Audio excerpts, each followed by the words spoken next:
Hello bachon, let's read the question. In each of the following questions, statement of assertion is given followed by the corresponding statement of reason. Of the statement, mark the correct answer if both assertion reason are true and the reason is correct explanation of A. Option C, if both assertion and reason are true but reason are correct explanation of A, and option answer is B. If assertion is true and reason is false, so answer will be C. If assertion is false and reason true, answer will be D. Assertion is interferon is a type of antibodies and produced by cells and infected cells by the bacteria. And options है जो reasons है, reasons के बारे में बात करें, interferons interfere the viral replications at the site of injury. Question जो assertion कर रहा है, इंटरफेरेंस क्या है? एक टाइप का एंटीबॉडीज है जो इन्फेक्टेड ये सेल्स प्रोड्यूस करता है जो बैक्टीरिया इन्फेक्टेड होता है, और जो इंटरफेरेंस है वो इंटरफेयर करता है किसके लिए? Viral replication eight the site of injury. तो सबसे पहले इसके क्वेश्चंस को समझते हैं और फिर बात करते हैं। तो जो हमारा फाइनल इसका मतलब की कॉन्सेप्ट होगा, वो की कॉन्सेप्ट क्या देखते हैं। तो की कॉन्सेप्ट होगा इंटरफेरेंस। इंटरफेरेंस तो इंटरफेरेंस क्या होता है? जब कोई cell when immune system is activated due to the viral infection, जब यानी कोई सेल्स आर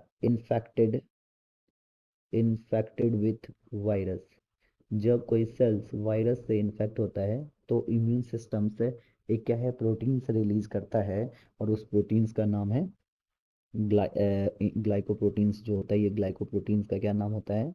इंटरफेरोन्स। ये जो प्रोटीन्स है वो क्या है? इंटरफेरोन्स है। ये इंटरफेरोन्स है। ये इंटरफेरोन्स क्या करता है? ये वायरल और इन्फेक्शंस, ये कैंसर सेल्स को तो किल नहीं करता, ये क्या करता है? उसके इन्फेक्शंस को रिड्यूस कर देता है और इम्यून सिस्टम को बूस्ट कर देता है। तो इंटरफेरोन्स तो बोल सकते हैं do not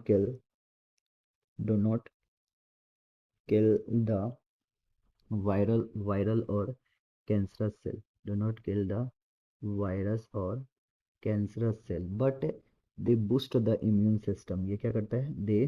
boost boost immune system. ये इम्यून सिस्टम को क्या करता है? बूस्ट कर देता है। They boost immune system response. ये इम्यून सिस्टम के रिस्पॉन्स को क्या कर देता है?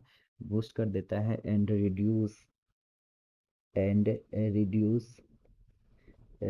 reduce the growth of cancerous cell, reduce the growth of cancerous cell। ये क्या करता है? कैंसर सेल्स के ग्रोथ को रोक देता है। नेक्स्ट अगर बात करें, ये क्या करता है? वहाँ पे वायरल इन्फेक्शंस जहाँ पे होता है उसके वायरल इन्फेक्शंस को भी क्या करते हैं? रोक देता है। तो बोल सकते हैं स्टॉप द रेप्लिकेशंस, यानी वायरल डीएनए का जो रेप्लिकेशन होता है, रेप्लिकेशंस ऑफ वायरल डीएनए स्टॉप कर देता है। कहाँ पे? जहाँ पे इंजरी होता है। सो हमारा जो ऑप्शंस होगा इसमें, हमारा इस क्वेश्चंस में, in this questions assertion are force, क्योंकि ये जो हमारा इंटरफेरोन्स है वो एंटीबॉडीज नहीं है। इंटरफेरोन्स क्या है? एक टाइप का ग्लाइकोप्रोटीन्स है, प्रोटीनस सब्सटेंस है, और इसको बैक्टीरिया सेल इन्फेक्ट नहीं करता, इसको वायरस करता है। तो हमारा एसर्शंस क्या है? फॉल्स है, बट रीजंस क्या है? रीजंस ट्रू है। तो assertion is false, reason is true. So our final answer of this question is options D. Answer D. Hope you understood it well. Best of